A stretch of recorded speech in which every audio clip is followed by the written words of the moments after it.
Ever looked up at the night sky and seen that tiny red dot?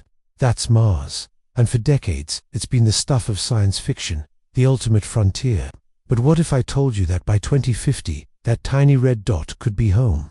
Not for robots or rovers, but for people, for you. The question is no longer asterisk, if asterisk will go to Mars, but asterisk how asterisk will live when we get there. Today, we're blasting off to explore the incredible, tangible reality of a Martian colony in 2050. Imagine waking up, not to the gentle blue of Earth, but to the rusty ochre glow of a Martian sunrise filtering through the dome of your habitat. Your alarm isn't a bird chirping, but a soft, synthesized chime reminding you it's 0600, Sol 345 on Mars. You stretch, feeling a bit lighter than usual, thanks to Mars's gravity being only about 38% of Earth's. It's a permanent perk of living on another world. So, what's for breakfast? Forget shipping cereal boxes across 140 million miles.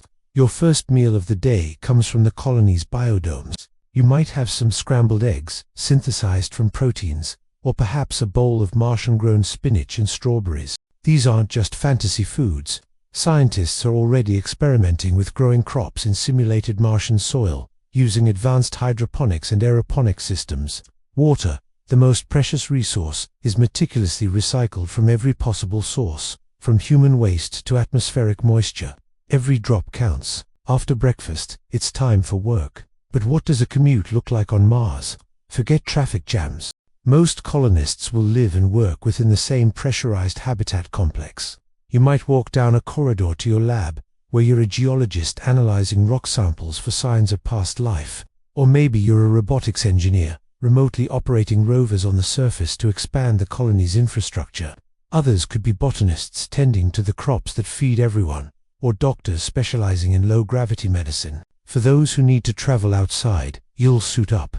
Putting on your advanced, lightweight spacesuit is as routine as putting on a coat on Earth. You'd head to the airlock, run through the safety checks, and step out onto the surface. Your ride, a pressurized rover, like a high-tech Martian RV, designed to protect you from the thin atmosphere and cosmic radiation. You might be heading out to a mining site to extract ice from a polar cap, or to a new construction zone where 3D printing robots are building the next generation of habitats from Martian regolith. Now, let's talk about where you live. Early Martian homes won't be sprawling mansions. They'll be compact, efficient, and incredibly safe. Many concepts involve habitats built underground or covered with a thick layer of Martian soil to provide natural insulation and protection from radiation.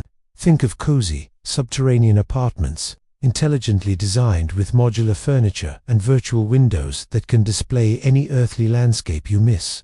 Community spaces will be vital. Shared lounges, gyms, and entertainment areas where you can socialize and unwind. That sense of community won't just be nice to have. It will be essential for psychological well-being. Life on Mars won't be all work and no play. What do you do for fun? The low gravity opens up a whole new world of sports. Imagine a basketball game where dunks are effortless, or a gym with trampolines that could launch you to the ceiling. Virtual reality will be a huge part of entertainment, allowing you to visit family on Earth, walk through a forest, or swim in an ocean, all from the comfort of your Martian habitat. Movie nights, game tournaments, and shared hobbies will bond the community together in a way we rarely see on Earth. Everyone on Mars will be a pioneer, sharing a unique and profound experience. Of course, staying connected to Earth will be crucial. A message sent from Mars can take anywhere from 4 to 24 minutes to reach Earth, one way. This time delay means no live conversations. You'll be sending video messages and emails, more like cosmic pen pals, but the connection will be there. You'll share your incredible journey, your discoveries, and your daily life with loved ones back home, bridging the vastness of space with every packet of data sent. So, why are we so sure this is happening by 2050? The pace of innovation is staggering. Companies like SpaceX are developing fully reusable rockets that drastically lower the cost of getting to Mars. NASA and other space agencies are pouring resources into technologies for life support, radiation shielding, and in-situ resource utilization. That's the fancy term for living off the land. We're seeing a new space race, not between nations, but between a collection of public and private entities, all aiming for the same red prize. But let's be realistic. Life on Mars will be hard. It will be dangerous, The risk of radiation exposure, equipment failure, and the psychological strain of isolation are very real. The first colonists will be some of the bravest, most resilient, and highly skilled individuals our species has to offer. They'll be scientists, engineers, doctors, and technicians who know the risks and accept them for the chance to be part of humanity's next giant leap. The ultimate goal isn't just to visit Mars, but to create a self-sustaining civilization, a backup for humanity. It's a long-term vision that starts with that first small habitat in 2050. The children born on Mars will be the first true Martians, a new branch of the human family tree adapted to a different world. They will grow up knowing 2 planets, but only calling one home. So, back to our question, could you live there? It's a future that demands courage, ingenuity, and a spirit of adventure. It's not a vacation. It's a commitment to building a new world from scratch.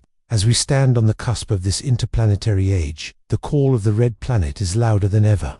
The 2050 Mars colony isn't just a dream anymore. It's a destination that's being mapped out, right now. The question is, will you be a part of it? Thanks so much for joining me on this journey to the red planet. If you're as excited about the future of space exploration as I am, make sure to hit that subscribe button and ring the bell so you don't miss our next adventure. Let me know in the comments, what job would you want to do on Mars? Until next time, keep looking up.